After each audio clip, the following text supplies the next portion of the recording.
With the Wells Fargo Active Cash Credit Card, you can earn unlimited 2% cash rewards on purchases you want and purchases you need. That means you earn 2% cash rewards on what you want, like season tickets to watch your favorite team, and 2% cash rewards on what you need, like paying for parking. That's the beauty of the Active Cash Credit Card. It's ready when you are, with unlimited 2% cash rewards. The Wells Fargo Active Cash Credit Card. That's real life ready. Terms apply. Learn more at wellsfargo.com/activecash. If you're shopping while working, eating, or even listening to this podcast, then you know and love the thrill of the hunt. But are you getting the thrill of the best deals? Rakuten shoppers do. They get the brands they love with the most savings and cash back. And you can get it too. Start getting cash back at your favorite stores like Nike, Walmart, and Zappos. And even stack sales on top of cash back. It's easy to use, and you can get your cash back through PayPal or check. The idea is simple. Stores pay Rakuten for sending them shoppers, and Rakuten shares the money with you as cash back. Download the free Rakuten app and never miss a deal. Or go to Rakuten.com to start getting the most bang for your buck. That's RAKUTEN. Walmart Plus members save on meeting up with friends.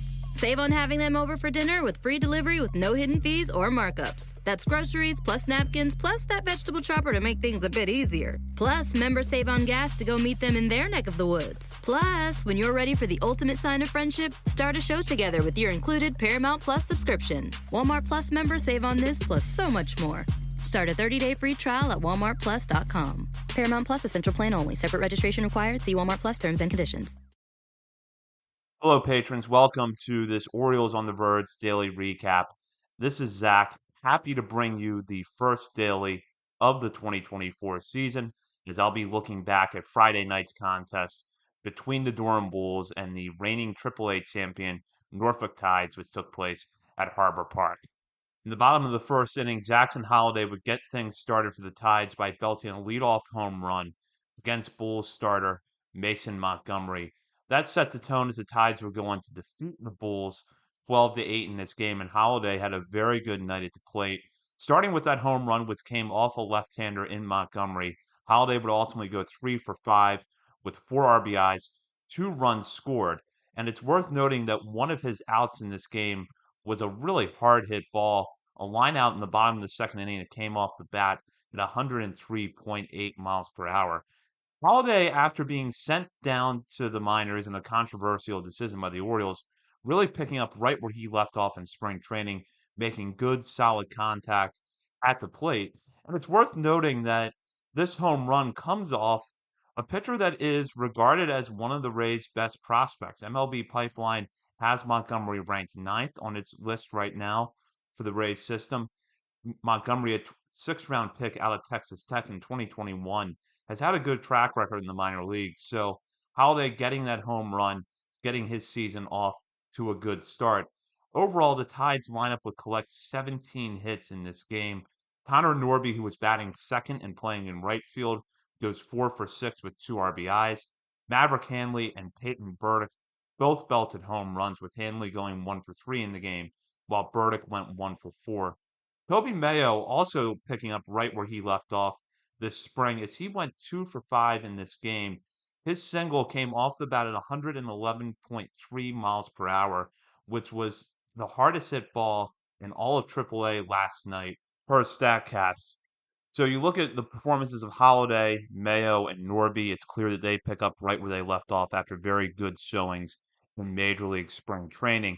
Not to mention Heston Kjerstad having a good night of his own at the plate, as he went 2 for 5 with 2 RBIs. Billy Cook goes 2 for 5 with 2 runs scored as well. So a good night for Norfolk's lineup from top to bottom. Every player in the starting 9 recorded at least 1 base hit.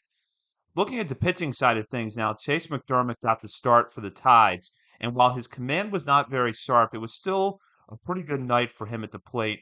He induced 15 swings and misses, which was tied for the most in all of AAA on Friday night.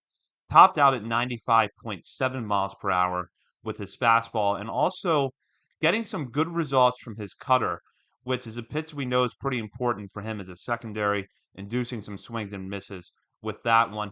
Where McDermott ran into a little bit of problems was with the walks. walks 5 batters over 4 in the third innings pitched, and overall 85 pitches in this game, 46 of them strikes. Looking at the full context of where McDermott is coming into this point in the season, I think you have to feel pretty good about this outing. Keep in mind that he missed some time late last year with the back injury.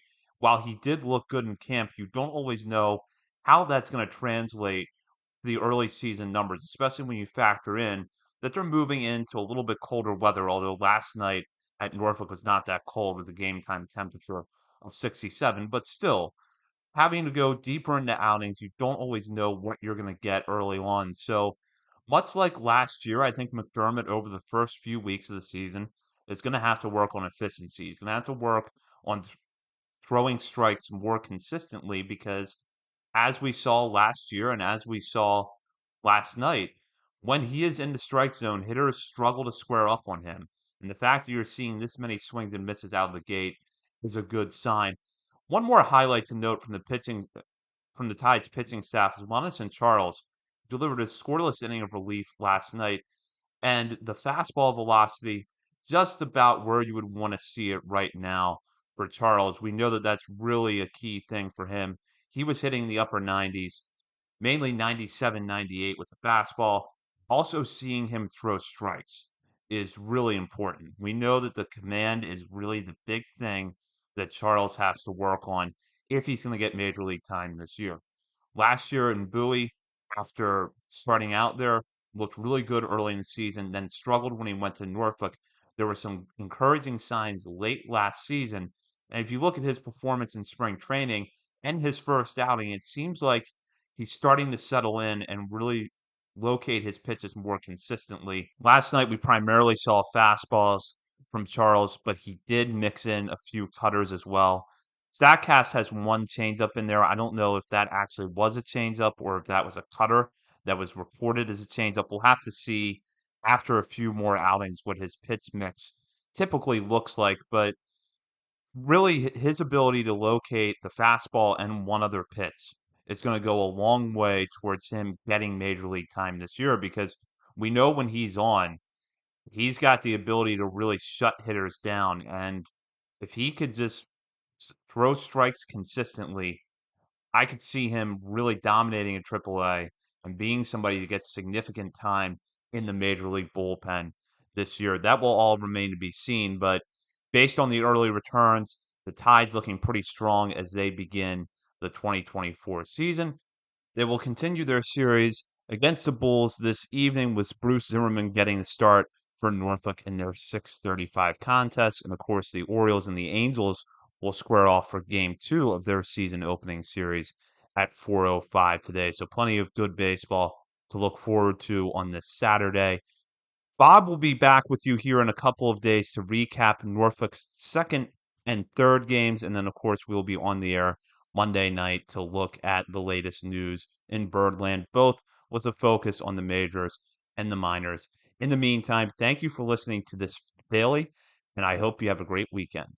With the Wells Fargo Active Cash Credit Card, you can earn unlimited 2% cash rewards on purchases you want and purchases you need. That means you earn on what you want, like trying out that new workout class, and 2% cash rewards on what you need, like a foam roller for your sore muscles. That's the beauty of the Active Cash Credit Card. It's ready when you are, with unlimited 2% cash rewards. The Wells Fargo Active Cash Credit Card. That's real life ready. Terms apply. Learn more at wellsfargo.com/activecash.